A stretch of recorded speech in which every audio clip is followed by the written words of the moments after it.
Exercise-associated hyponatremia, or low blood sodium, is a condition that's unique to distance runners. It's caused by loss of sodium in sweat, overdrinking, and release of a hormone called ADH. That occurs when you have muscle damage and causes the kidneys not to be able to release their free water. Rock and roll marathon events attract a lot of beginning runners who tend to be less prepared.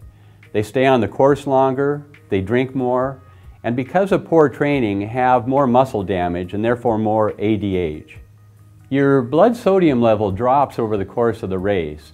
Unfortunately, the sodium level in the brain remains higher, so water flows in through osmosis, causing mild cerebral edema.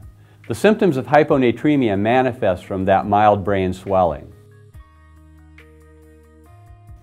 Your approach should be to assess the mental status. Is the athlete confused, apathetic, irritable? Often they'll have a blank expression. Assess their volume status next. Ask about fluid intake. Have they had nausea, vomiting, or diarrhea? These athletes will often be sweating, they'll be tachycardic, and have some edema or generalized puffiness. If you're called to one of our course aid stations to see these athletes, they've probably already received our oral 3% hypertonic saline solution.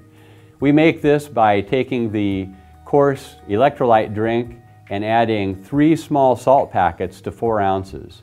If that fails, we'd like these athletes to be transported to the hospital with an IV of normal saline to run TKO until the serum sodium is known in the emergency department. There they will likely administer 3% hypertonic saline by IV. If you're called to the main medical tent, we can measure serum sodium and treat many of these athletes on site. They've probably already been given our oral 9% hypertonic saline solution, which is made by dissolving 2 bouillon cubes in 4 ounces of hot water and adding 5/8 of a teaspoon or 5 small salt packets to that mixture. We begin cardiac monitoring and pulse oximetry anytime we treat hyponatremia.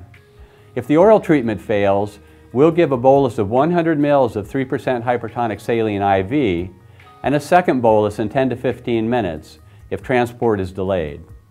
Seizures may be a complication of severe hyponatremia, and we have both Valium and Ativan available to treat those. If this treatment fails, you'll be called to transport this athlete to the hospital. During that transportation, I recommend either an IV of 3% hypertonic saline at 1 ml per minute or TKO normal saline.